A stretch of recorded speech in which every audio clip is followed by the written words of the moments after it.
Hello friends, स्वागत है आपका टीम क्लासेस चैनल में। और फ्रेंड्स, आज के इस वीडियो में हम आचार्य हजारी प्रसाद द्विवेदी जी का जीवन परिचय, साहित्यिक परिचय और उनकी जो रचनाएं हैं वो देखने वाले हैं। ठीक है। और फ्रेंड्स, इससे पिछली वीडियो में मैंने आपको वासुदेव शरण अग्रवाल जी का जीवन परिचय और साहित्यिक परिचय एवं उनकी जो रचनाएं हैं वो बता दिया है। ठीक है। तो उस वीडियो को अगर आपने नहीं देखा है तो उसका लिंक मैं डिस्क्रिप्शन में दे दूंगी, आप जाकर उस वीडियो को देख लीजिएगा। ओके। और अगर आपने अभी तक टीम क्लासेस चैनल को सब्सक्राइब नहीं किया है तो उसे भी सब्सक्राइब कर लीजिएगा और साथ ही में नोटिफिकेशन बेल को भी ऑन कर दीजिएगा। फ्रेंड्स, अगर आपने अभी तक मेरे टेलीग्राम चैनल टीम क्लासेस को ज्वाइन नहीं किया तो उसका भी लिंक मैं डिस्क्रिप्शन में दे दूंगी, आप जाकर ज्वाइन कर लीजिएगा। ठीक है। तो चलिए अब आज की वीडियो को शुरू करते हैं। देखिए फ्रेंड्स, जब भी आपकी परीक्षा में आपसे जो है जीवन परिचय पूछे तो सबसे पहले आपको लिखना है जीवन परिचय। ठीक है। ऐसे ब्लैक पेन से जीवन परिचय लिखना है। उसके बाद से नीचे आप या तो अंडरलाइन कर सकते हैं, ठीक है ना, या फिर ऐसे कोई डिजाइन आप बना सकते हैं। उसके बाद से आपको जो है लिखना स्टार्ट करना है। तो देखिए, आचार्य हजारी प्रसाद द्विवेदी जी का जन्म सन 1907 ईस्वी में बलिया जिले के दूबे का छपरा नामक ग्राम में हुआ था। ठीक है। तो देखिए, किसी भी लेखक या कवि का आप जब जीवन परिचय लिखते हैं फ्रेंड्स, तो सबसे इम्पोर्टेंट ये होता है कि आप जो है उनका जन्म स्थल जरूर लिखे रहते हैं। आगे है कि इनके पिता, ठीक है, इनके पिता अनमोल द्विवेदी ज्योतिष और संस्कृत के प्रकांड विद्वान थे। ठीक है। इनके जो पिता हैं, इनके पिता का क्या नाम था? अनमोल द्विवेदी, जो कि ज्योतिष, ठीक है ना, ज्योतिष और संस्कृत के क्या थे? प्रकांड पंडित थे। मतलब कि ज्योतिष और संस्कृत के बारे में बहुत ज़्यादा इन्हें पता था। ठीक है ना, बहुत ज़्यादा ये जानते थे, तो प्रकांड विद्वान थे। तो जब इनके पिता जो है ज्योतिष और संस्कृत के बारे में सब कुछ जानते हैं, विद्वान हैं, तो इन्हें भी तो पता ही होगा। ठीक है ना। तो आगे देखिए, अतः इन्हें ज्योतिष और संस्कृत की शिक्षा जो है उत्तराधिकार में ही प्राप्त हुई थी। किन्हें? आचार्य हजारी प्रसाद द्विवेदी को जो ज्योतिष और संस्कृत की शिक्षा ये उत्तराधिकार में ही प्राप्त हुई। ठीक है। इन्होंने काशी विश्वविद्यालय से ज्योतिषाचार्य की परीक्षा जो है उत्तीर्ण की। ठीक है ना। इन्होंने काशी विश्वविद्यालय से ज्योतिष आचार्य की जो परीक्षा होती है वो क्या की थी? उत्तीर्ण की थी।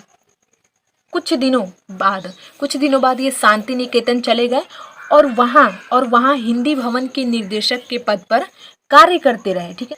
आगे की लखनऊ विश्वविद्यालय से डीलिट की उपाधि से सम्मानित हुए। आचार्य हजारी प्रसाद द्विवेदी जो है वो लखनऊ विश्वविद्यालय से डीलिट की उपाधि से भी सम्मानित हुए। भारत सरकार ने इन्हें पद्म भूषण अलंकार से सम्मानित किया।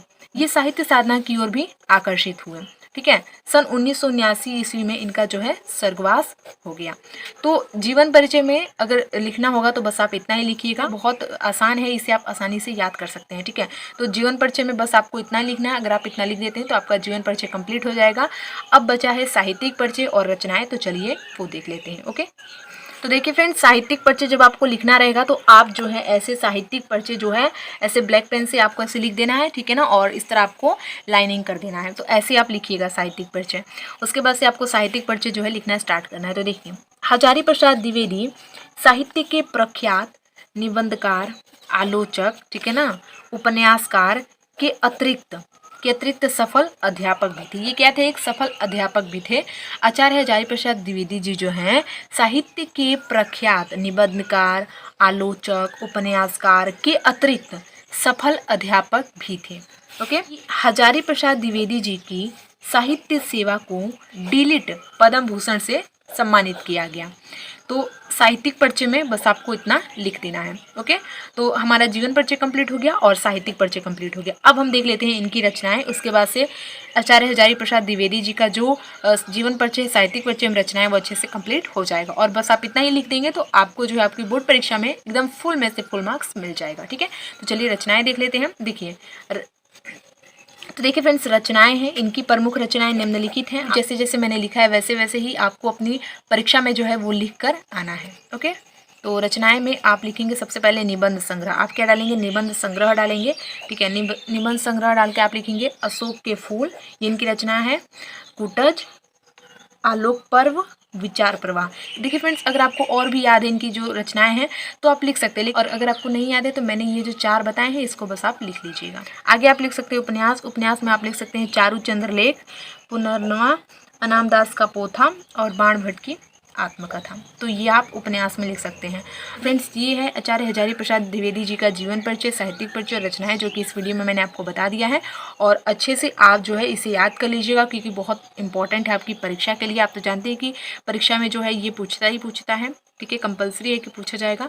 और अगर आपने मेरे टेलीग्राम चैनल टीम क्लासेस को ज्वाइन नहीं किया तो उसका भी लिंक मैं डिस्क्रिप्शन में दे दूँगी, आप जाकर फटाफट से ज्वाइन कर लीजिएगा। और टीम क्लासेस चैनल को अगर आपने अब तक सब्सक्राइब नहीं किया तो फटाफट से सब्सक्राइब करके साथ में नोटिफिकेशन वाल को भी ऑन कर दीजिएगा, जिससे कि जब भी मैं वीडियो अपलोड करूँ तो उसका नोटिफिकेशन आपको मिल जाए। और फ्रेंड्स, अगर आपका कोई भी क्वेश्चन होगा तो कमेंट में प्लीज़ पूछ लीजिएगा। और एक बात और इंपॉर्टेंट कि अगर आपको ये वीडियो पसंद आया हो तो वीडियो को लाइक कर दीजिएगा और वीडियो को शेयर जरूर कीजिएगा अपने फ्रेंड्स के पास, ठीक है। तो मिलते हैं नेक्स्ट वीडियो में एक नए टॉपिक के साथ, तब तक के लिए थैंक यू सो मच।